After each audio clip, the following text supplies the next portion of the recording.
क्या आपने कभी सोचा है कि शीतला माता को हमेशा ठंडा ही भोग क्यों चढ़ाया जाता है? क्यों शीतला सप्तमी के दिन घर में चूल्हा नहीं जलाया जाता है? मान्यता है कि अगर माता नाराज हो जाए तो घर में बीमारियां और कष्ट आ सकते हैं। आज इस वीडियो में हम जानेंगे शीतला माता की पौराणिक कथा, ठंडे भोजन का रहस्य और माता की पूजा से जुड़े हुए चमत्कारी विश्वास। हिंदू धर्म में शीतला माता को रोगों से रक्षा करने वाली देवी माना जाता है। खास तौर पर पुराने समय में जब चेचक यानी स्मॉल पॉक्स जैसी बीमारियां फैलती थीं, तब लोग माता से प्रार्थना करते थे कि वे परिवार की रक्षा करें। माता का नाम शीतला इसलिए पड़ा क्योंकि वे शीतलता यानी ठंडक की देवी मानी जाती हैं। पुराणों के अनुसार एक बार धरती पर भयंकर महामारी फैल गई थी। लोगों के शरीर पर फोड़े फुंसियां हो रहे थे और इलाज काम नहीं कर रहा था।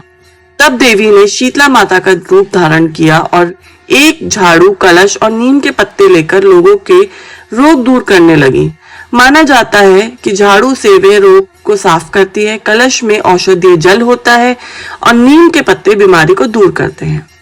शीतला माता को ठंडा भोजन चढ़ाने की परंपरा बहुत पुरानी है। शीतला सप्तमी के दिन लोग एक दिन पहले खाना बनाकर रखते हैं और अगले दिन वही ठंडा खाना माता को अर्पित करते हैं। इसके पीछे एक मान्यता है कि अगर उस दिन चूल्हा जलाया जाए तो माता क्रोधित हो जाती हैं। वैज्ञानिक रूप से भी नीम, ठंडा भोजन और स्वच्छता, ये सब चीजें संक्रमण से बचाने में मदद करती हैं। शीतला सप्तमी का व्रत खासकर राजस्थान, उत्तर प्रदेश, मध्य प्रदेश और हरियाणा में बहुत श्रद्धा से मनाया जाता है। इस दिन लोग मंदिर में जाकर पूजा करते हैं, नीम के पत्तों का उपयोग करते हैं और माता को ठंडा भोग चढ़ाया जाता है। लोग मानते हैं इससे परिवार के रोगों से रक्षा मिलती है। कुछ जगहों पर शीतला सप्तमी के दिन छोटे बच्चों को मंदिर में पूजा के लिए लिया जाता है और वहां पर उनके ऊपर वो ठंडा जल छिड़का जाता है जिससे उनके रोग नष्ट हो सके। चैत्र माह के कृष्ण पक्ष की सप्तमी अष्टमी को मनाया जाता है शीतला माता का पर्व। इसे बसौड़ा या बसोरा भी कहा जाता है। शीतला सप्तमी को भोजन बनाकर रखा जाता है और दूसरे दिन उसी भोजन को खाया जाता है।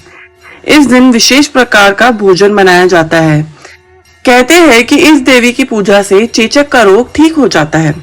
आओ जानते हैं कि कौन है देवी शीतला माता। स्कंद पुराण के अनुसार देवी शीतला माता चेचक जैसे रोगों की देवी है। यह हाथ में कलश, सूप, मार्जन यानी झाड़ू तथा नीम के पत्ते धारण किए हुए हैं तथा गर्दभ की सवारी पर अभय मुद्रा में विराजमान है। शीतला माता के संग ज्वारासुर, ज्वर का दैत्य, हैजे की देवी, 64 रोग, घेंटू कर्ण, त्वचा रोग के देवता एवं रक्तवत देवी विराजमान है। इनके कलश में दाल के दानों के रूप में विष्णु या शीतल, स्वास्थ्य वर्धक एवं रोगाणु नाशक जल होता है। कहते हैं कि यह शक्ति अवतार है और भगवान शिव की जीवन संगनी है। पौराणिक कथा के अनुसार माता शीतला की उत्पत्ति भगवान ब्रह्मा से हुई थी। देवलोक से धरती पर माता शीतला अपने साथ भगवान शिव के पसीने से बने ज्वारासुर को अपने साथी मानकर लाई थी। तब उनके हाथ में दाल के दाने भी थे।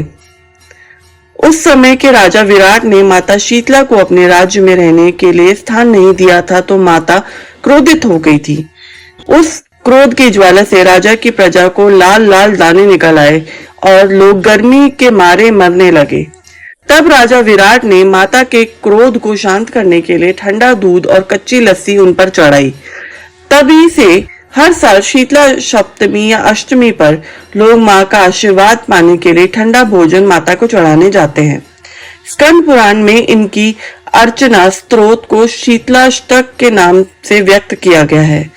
मान्यता है कि शीतलाष्टक स्त्रोत की रचना स्वयं भगवान शिव जी के लोक कल्याण हेतु हुई थी। इस पूजन में शुद्धता का पूर्ण ध्यान रखा जाता है। इस दिन वशिष्ठ उपासना में शीतला सप्तमी के दिन एक दिन पूर्व खाना बनाया जाता है और देवी को उसी बासी खाने का भोग बासौड़ा के रूप में लगाया जाता है।